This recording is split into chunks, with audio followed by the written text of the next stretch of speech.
कुत्ते को न्याय। मित्रों, बात करते हैं इस वीडियो में एक कुत्ते को न्याय। तो ज़्यादा समय न लेते हुए बात करते हैं कहानी की तरफ। मित्रों, अगर चैनल पर पहली बार है तो हमारे चैनल जीवन का इतिहास यूट्यूब चैनल के लिए सब्सक्राइब करें और बेल आइकन अवश्य प्रेस करें। तो चलिए बात करते हैं कहानी की तरफ। एक समय भगवान श्री राम सभा में बैठे हुए थे तो उन्होंने एक कुत्ते की रोने की आवाज़ सुनी तो उन्होंने अपने दूत से कहकर उसे भगा दिया। जब दूसरा दिन हुआ तो वह कुत्ता फिर द्वार पर आकर रोने लगा।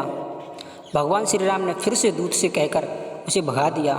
इसी प्रकार जब तीसरा दिन हुआ तो वह कुत्ता फिर भगवान श्री राम के द्वार पर आके रोने लगा। तो इस कारण को देखकर भगवान श्री राम ने उस कुत्ते को भगाया नहीं, बल्कि उसके रोने का कारण जानने के लिए अपने दूतों से कहकर उस कुत्ते को दरबार में बुलाने के लिए कहा।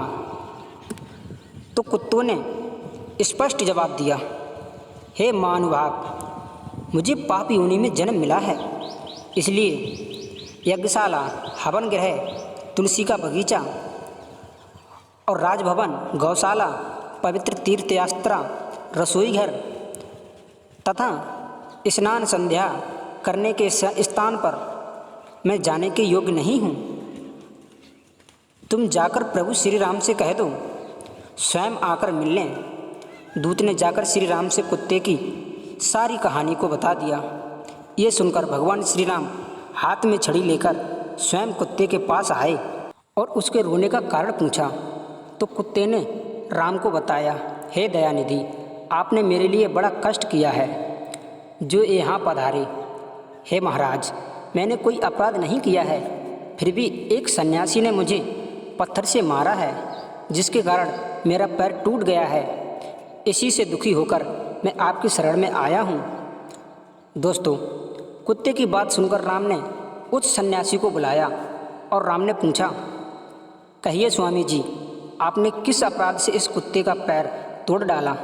सन्यासी ने उत्तर दिया, हे भगवान, मैं भिक्षा के लिए रास्ते में जा रहा था, तभी इसने मेरा भिक्षा अन्न छीन लिया। वह महाअन्न का समय था, मैं भूखा था।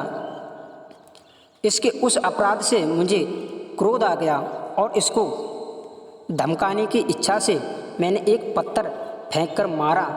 वह इसके पैर में लगा, जिससे इसका पैर टूट गया। सन्यासी की बात सुनकर राम ने कहा, स्वामी जी, आपको पता है यह एक ज्ञान विधि पशु है। यदि इसने अपना स्वार्थ देकर आपको कुछ छीन लिया तो मैं इसमें इसका कोई दोष नहीं समझता।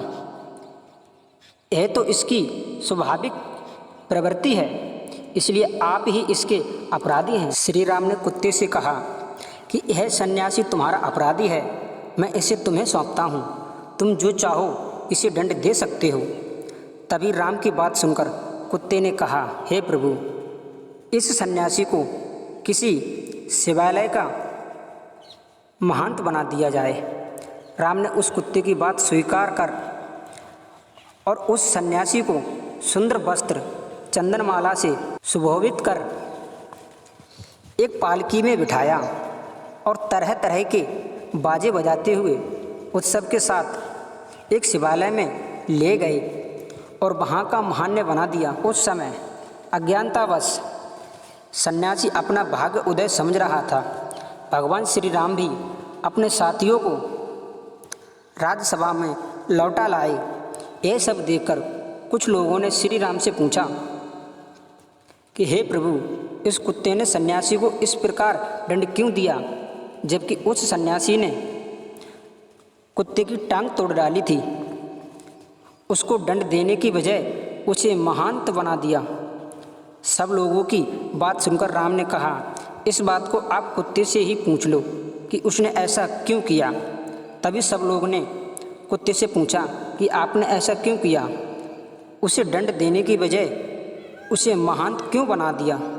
तब कुत्ते ने समझाया, सुनो, खेत में उत्पन्न अन्न रखाने वाले को शिवालय, मठ, बगीचा, दानगृह, इन स्थानों का अधिपति, अनाथ स्त्री और बालकों के धन का हरण करने वाले, गाली गलौज करने वाले, गाय गृह तथा शिव के लिए अर्पित धन का अपहरण करने वाले, अन्याय करने वाले राजा के घर पे पहुँचे हुए याचक को भगाने वाले, दूसरे का धन हड़पने वाले के लिए, चोरी करने वाले के लिए और बेईमानी करने वाले के लिए, धन इकट्ठा करने वाले के लिए मारकर दूसरा जन्म में कुत्ते की योनि में ही जन्म मिलता है।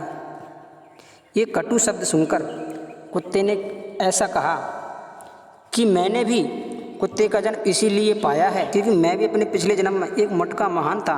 मैंने उस सन्यासी को उसकी करने का दंड देने के लिए ही उसे यह पद दिलाया है। दोस्तों, उस सन्यासी ने उस मठ में जाकर जीवन भर जो पाप किए उसके कारण उसे अगले जन्म कुत्ते योनि में मिला। कर्म की गति विचित्र है, कहाँ वो कुत्ता होकर भी मुक्त हो गया और कहाँ वो सन्यासी होकर भी कुत्ता हो गया। तो इस कहानी से मित्रों आपने क्या सीखा? इस कहानी से अगर आपने कुछ भी सीखा हो तो प्लीज़ हमारे लिए कमेंट में अवश्य बताएं और चैनल के लिए सब्सक्राइब करें। कमेंट में लिखें जय श्री कृष्णा।